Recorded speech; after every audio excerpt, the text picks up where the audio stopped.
Art Lewis Show, and in a very unusual set of circumstances, we have asked our guest from the first hour to be with us in the second hour, because I knew we wouldn't run out of things to talk about. He is marine historian, lecturer, author, diver, all-around good guy, and he is Rick Mixter. Good morning again. Just thrilled to be here. I normally get thrown out after 20 minutes of anybody seeing me with this. So it's nice to hang around for 2 hours. This is amazing. And his latest book is called Howling Winds, Shipwrecks, and a Few Tales, Tails, because there are stories that mention dogs here and there. If you look at the dog on the cover, and you literally hold that sad little dog to your ear, you can hear Sarah McLachlan's song, Arms of an Angel. Remember the sad TV commercial? No, I'm kidding, of course. But that's poor little dog I found in a Library of Congress picture and colorized it. And he just looks so forlorn on the ship, and it represents so many of them. But that doesn't look like a sunken ship. It's an iced up fish trawler on the East Coast. But don't tell anybody. Yeah. I'm going to say it's Great Lakes till the day I pass. So, there's 22 chapters of those book stories, and it's just amazing to share it. And Rick will be in town on April 19th, 6:30 in the evening for the Saginaw River Marine Historical Society, lecturing on the Howling Winds book, which should be interesting. Rick also did something else a while back. He got to sail the Great Lakes. For several weeks on one of the Great Lakes cruise ships where he was a guest lecturer.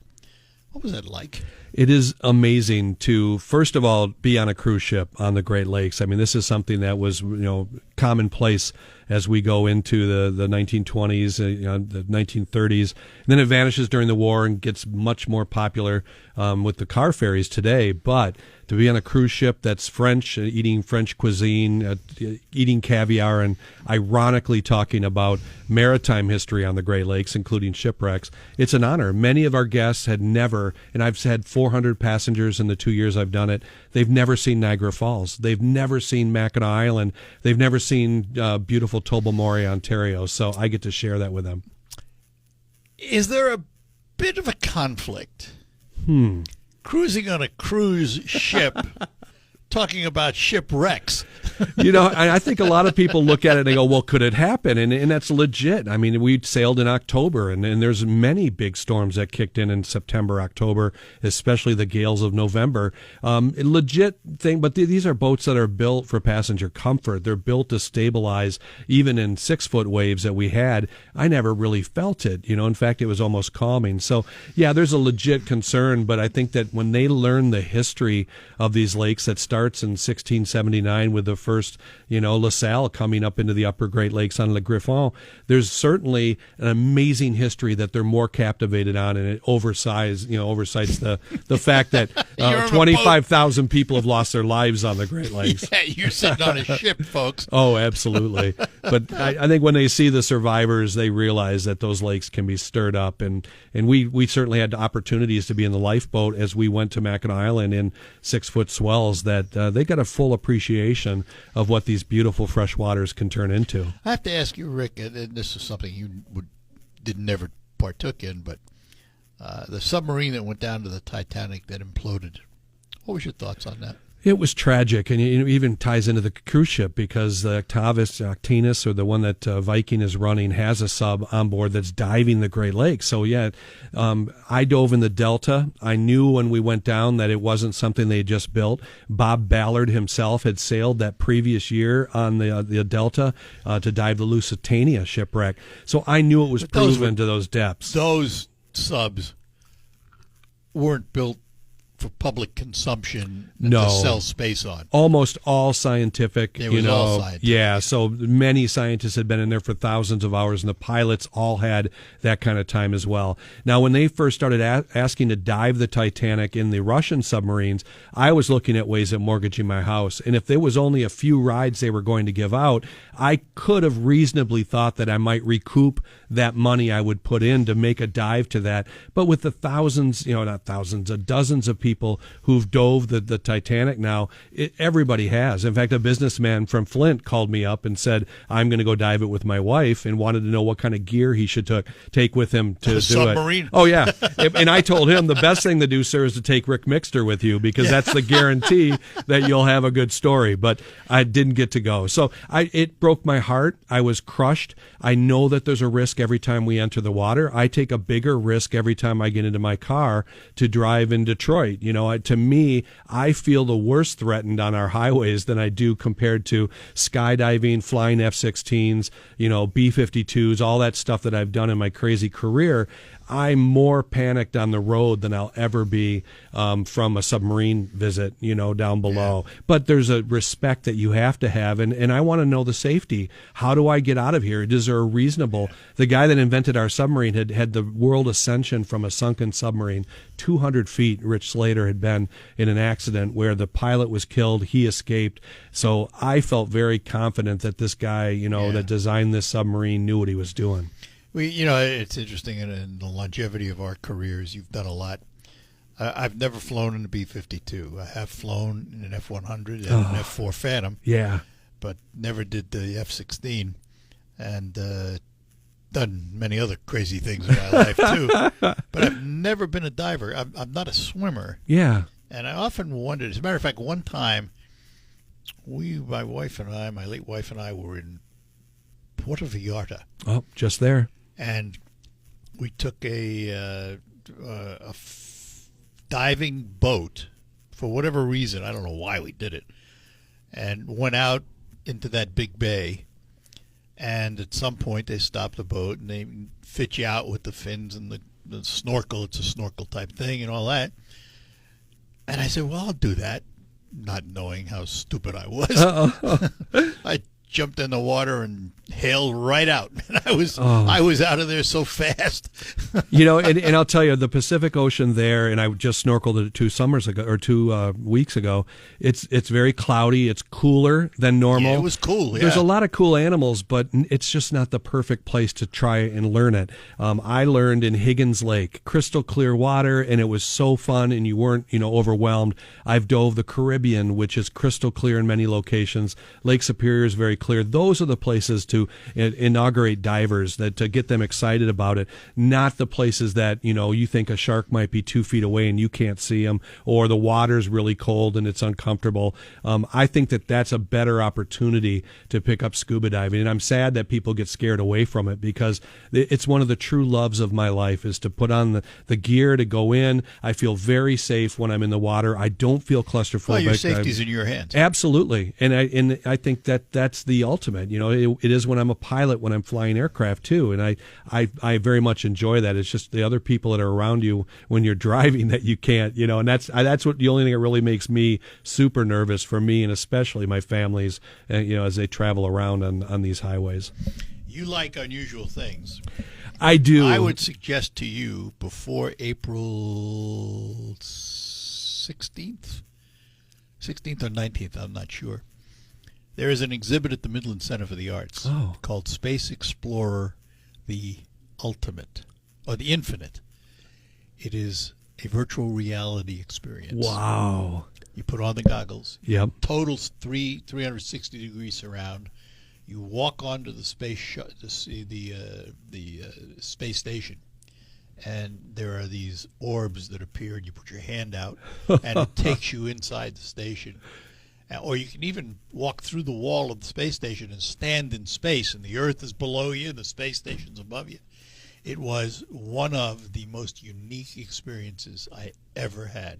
And I have virtual reality at home, and I'm used to it, but this was spectacular. I'm speaking in Midland, but unfortunately, after the exhibit's gone, so I'd love to see it. You remember before Challenger exploded, they had the opportunity for journalists to sign up, and a lot of us were so fired up that this is finally a possibility, and truly that would be amazing. And maybe now with everything that's going on, you can buy room on Blue Origin and all those others that are. I'm going to have to save my pop cans. $200,000 rides.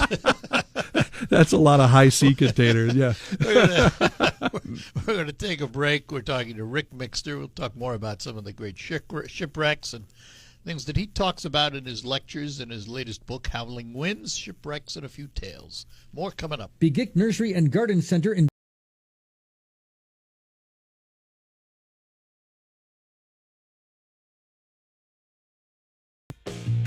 All right, we're back with you with Rick Mixter as we talk about shipwrecks, Great Lakes, all kinds of things. And callers, this is Bruce in Saginaw. Bruce, you're on with Rick Mixter. Good morning. Good morning. Just a pretty specific question for you. A long time ago, back in the 70s, I dove on the Monarch and the Emperor up at Isle Royal. And I was wondering, do you know whether or not any lives were lost on either of those wrecks? And if they were the bodies recovered, or were they still on those ships? Yeah, sadly, on the Emperor, there were some people that were lost, and you realize on the Emperor, it starts in a very shallow depth, so you probably gradually went down, or many people will do 2 dives because the stern is in over, 140, 150 feet. In the back section there was a Canadian documentary that showed bones on the shipwreck, and it made me feel bad that they had to film that. Why did they show that? I thought there was a law against it. Well, and that's the problem, is the law came out when we found the Edmund Fitzgerald crewman, and there's a difference between the two. And maybe people will think I'm crazy, but Emperor did have people that were lost. Everybody knew about it, and half the crew were saved. The mystery on the Edmund Fitzgerald was 29 people vanished in 1975. So this is well after we discovered, 2 people on board the Bradley that went down in 58. The sole survivor and the many bodies, almost everybody was found from the Morel when it went down in 66. So why was it that Lake Superior did that? According to the Chippewa legend, which in my book we cover that, there's no Chippewa legend that Lake Superior never gives up its dead, but it was poetically beautiful and it became part of the song. But that was the legend that we broke when we found the body, and that was a totally different thing. But so on the Emperor, sadly, tragically, there were some people lost, and it was, even worse than the music. It went da-da, and got real scary when the bones came up, and obviously since the bones were there, there was no recovery of the bodies. No, and now they've been removed and they've been brought off site. In so many of our wrecks that they found, there were bodies in there, and if you go the right route, it usually just gets you into more trouble. So many times, sadly, divers will just quietly move those bones off to an area and bury them, and respectfully say goodbye to them. On the Monarch, I don't believe there was. Monarch was very broken up. I haven't dove it, but so many of the wrecks in that area, the Kamloops is in 200 feet of water. That's in my book, Bottled Goodbyes, where Alice, the stewardess, sadly survives the shipwreck. That's within eyeshot of the island. But when she makes it to the island, it's December, no one's on Isle Royal, and she freezes to death with the crew. So just tragic stories brought to life, and hopefully honoring those people that have been forgotten for all these years. So I hope that helps on the wrecks. You saw some really good ones there in Isle Royal, and they're all protected, obviously, by the national park that's there. Right, yeah. And back when we dove them, there was no buoys on them, and so we just kind of approximated where it was, and we happened to hit the deep end of it. So we went 130 feet straight down before we saw anything. That's amazing, and what great luck. I mean, up there, there's not a lot of second chances, and it's hard to get fuel, and it's a very tough dive. Many people will get charters there, liveaboards, because it's the best way to see those wrecks, because they're on all sides of the island. Yeah. Do you know, is there any, I'm almost 70 years old now, assuming I got good heart and lungs, is there any reason a 70-year-old can't scuba dive? I've dove with 80-year-olds, and it's about your doctor making sure you're clear for it, and if you live, a good life, I think that, staying fit is very critical to being able to do it. I don't see any restrictions. In fact, even for lady divers, which, the gear used to be horribly, trending towards men, now we have incredibly fit stuff that helps lady divers as well. So I think for females that want to dive, don't be scared off by this sport. Most of the great divers, the best underwater photographer I can think of is Becky Schott, and literally this has no boundaries for ages and sexes by any means that I know. Okay, thank you very much for your information. Thanks. Take care now. At 82, my idea of diving is a hot shower. Or a hot tub would be nice. Let's talk to Carol in Sheridan. Carol, you're on with Rick Mixter. Hi, and thanks again for having somebody interesting. No, you're welcome. Well, very, very, very, very enjoyable. One of the things, we go camping at the Two Heart, and I often sit on the beach, and I love it because you can tell the curvature of the earth and think of all the mariners that are out here. And I think they found one fairly close to the Two Heart lately, right? Yeah, we have several, as a matter of fact. Yeah, you're talking about near Deer Park, Michigan, and the incredible camping up there. It's very rustic. I personally just did an entire story on Deer Park and the Pacific that shows up on Howling Winds, and I really got into not only the story of the dog that was brought off the ship and everybody lived. All that's left of the shipwreck now is a boiler that sits off of the old dock remains there, and sadly, most of Deer Park is gone too. It just once the lumber industry left, even the mill was torn down and brought to Bay City. So there's nothing really up there other than incredible camping and beautiful waters, as you know, at the Two Heart. Yeah, and I have a quick story for you. We've horsed around up there a lot, and we was at Bay Furnace, and I don't know if you've ever camped at Bay Furnace. I have. State Forest Campground. Anyway, there's a road just to the edge of it, and they said, "Oh, go back there. It's just gorgeous. It's just lovely." And when you get back there, it's just slate rocks all over. And there was a couple kids that were left there from Saginaw that worked on I don't know. Anyway, they were divers, and there was a girl up there, and she had a cast on her leg, and she fell into the water off into it. And then her dad went in after her, and they just happened to be there. And so they saved the girl, and they saved her dad.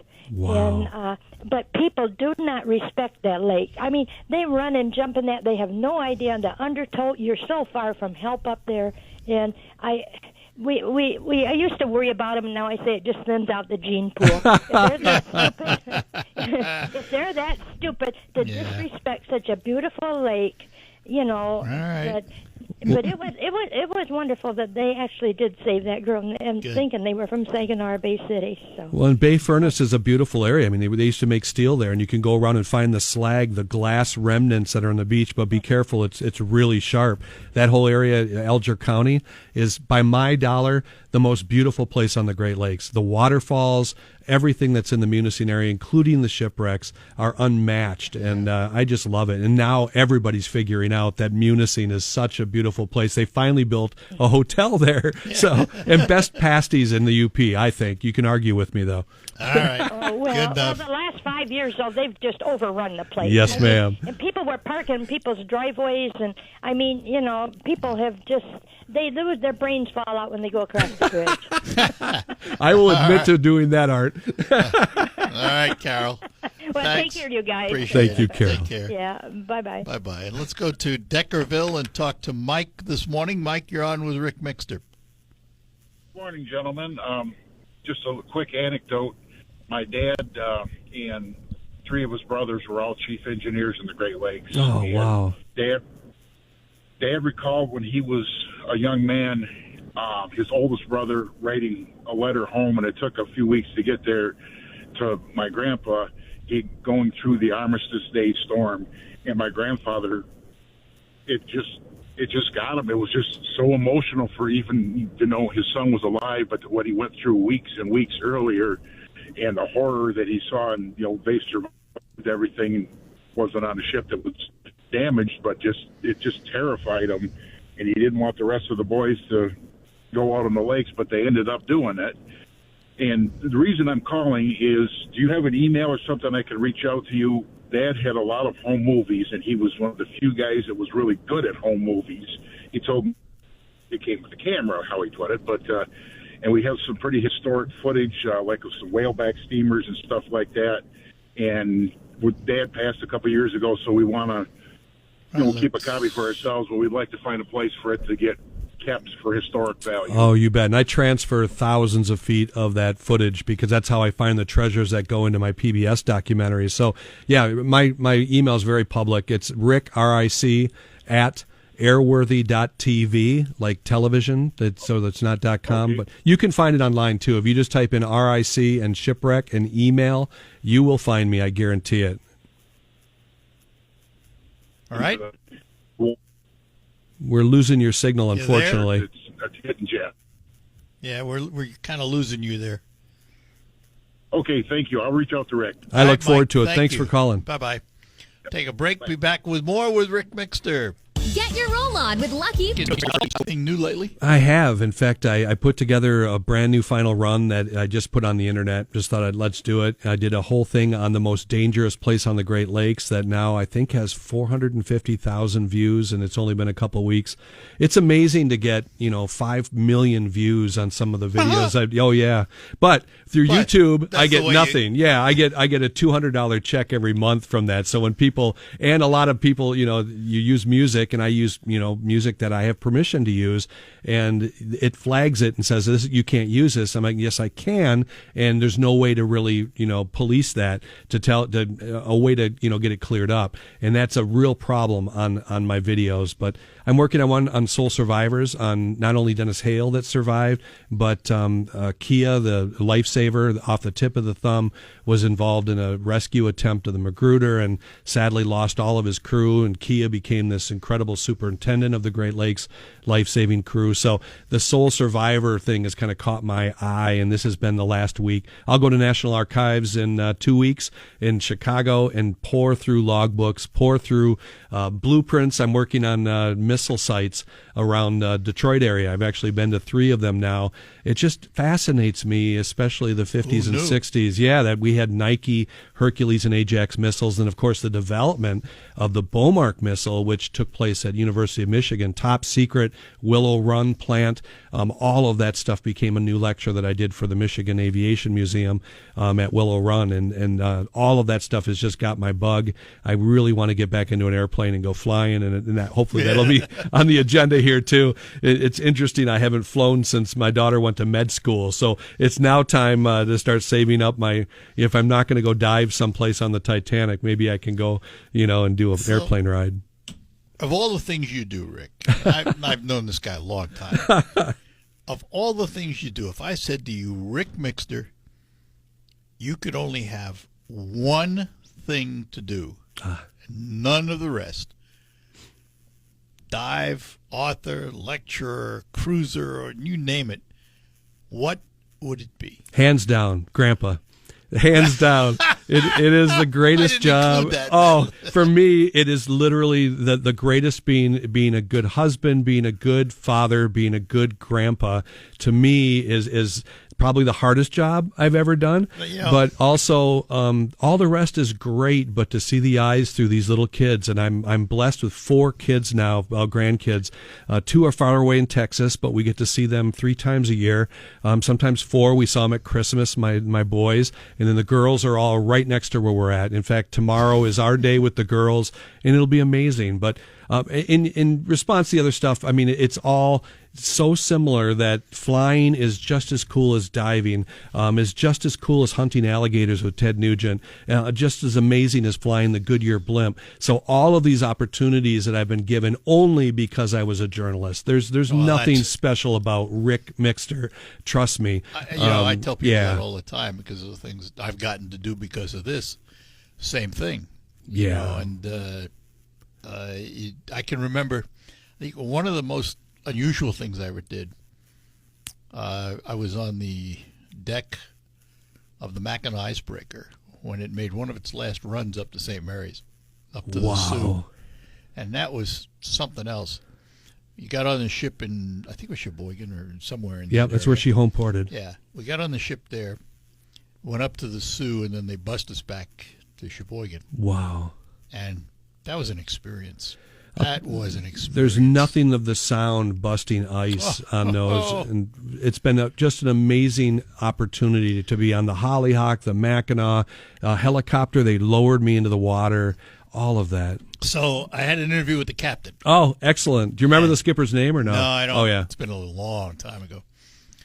But at the time, there was a lot of discussion about rescuing dumb ice fishermen who go out when they shouldn't go out, And we were talking about it, and I said, there's been talk about charging them and all that. He says, forget it. He says, what do you want me to do? Run up a MasterCard flag on my ship? He says, I'm not doing that. He says, I'm here to save their lives, and that's what we'll do. Yep. As long as people make bad decisions, we'll need officers and Coast Guard people. He said something similar. Yep. And I get it. I mean, for me, I hope the best part about all of this, Art, is I've been able to take a camera with me. So it's not just Rick and like you, bringing your audiences with you. That is the best part, too, is that I get to share this later on. And I hope people see the infectious, laugh that I give every time I pull 9Gs, that's what it's all about. Well, we both enjoy what we do, and that's the key. Got to take a break here, one more, and then we'll close out with Rick Mixter. We'll also get to another call when we return. Tax season is almost over.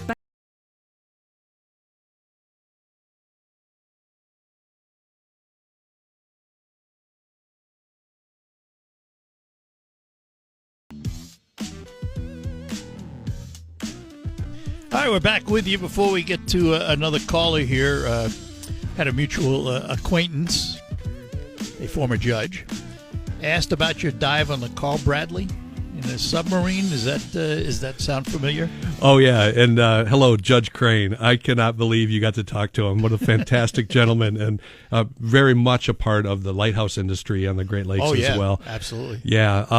Carl Bradley was an incredible trip for us. It was 1995, right after the Fitzgerald. We had to relocate the ship because U.S. Steel had found the location after the big accident, the big court case to try to prove the ship, in their case, that it didn't break in half, because that would be a bigger settlement. If it broke into two pieces, it would be the shipping company's fault.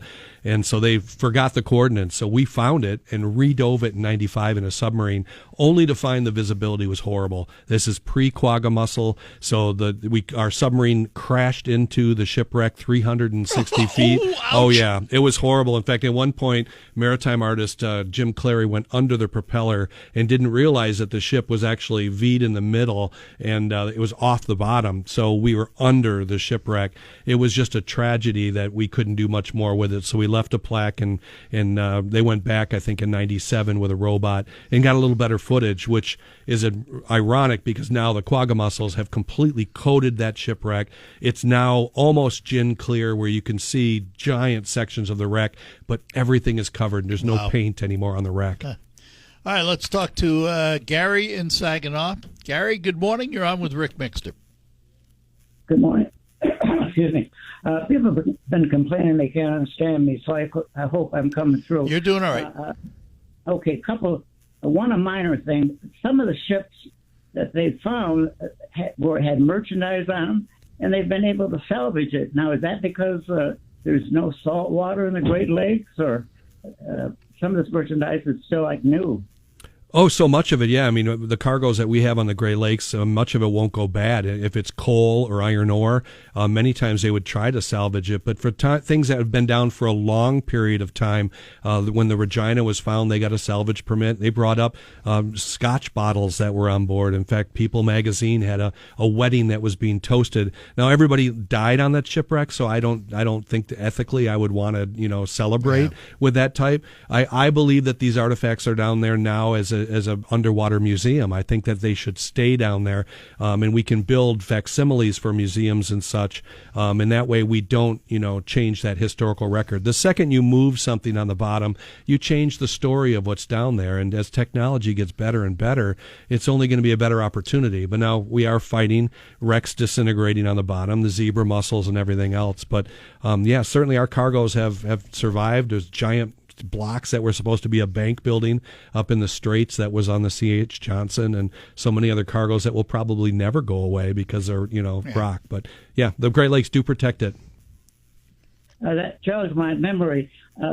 There were some cars that were being shipped to Chicago, I think, or from Chicago in the 1920s, and they're still down there. They found them. They're fairly intact. So that's interesting. Yeah, the city of Bangor was lost with 1929 Chryslers on board, but most of those were salvaged. They ran aground. But we do have several freighters. There are ships that have cars inside, but not a whole bunch. I think the Wisconsin has 5 cars inside, but not like a car ferry. All right. Good enough, Gary. Appreciate it. Got to go. Mm-hmm. Bye-bye. All right, so let me ask you this. I know how you feel about removing the artifacts and stuff. How does that relate to a ship like the Titanic, which we know is going away? How much of the artifacts, how much of that ship should be brought up? And again, that's a depth that, you're talking Couple about, thousand feet, 2 miles, I think, down. Very few access and stuff. I think it's incredible to have an interpretive wall that you can go up and touch. And don't get me wrong, I'm on the board of a museum that is one of the most visited on the Great Lakes.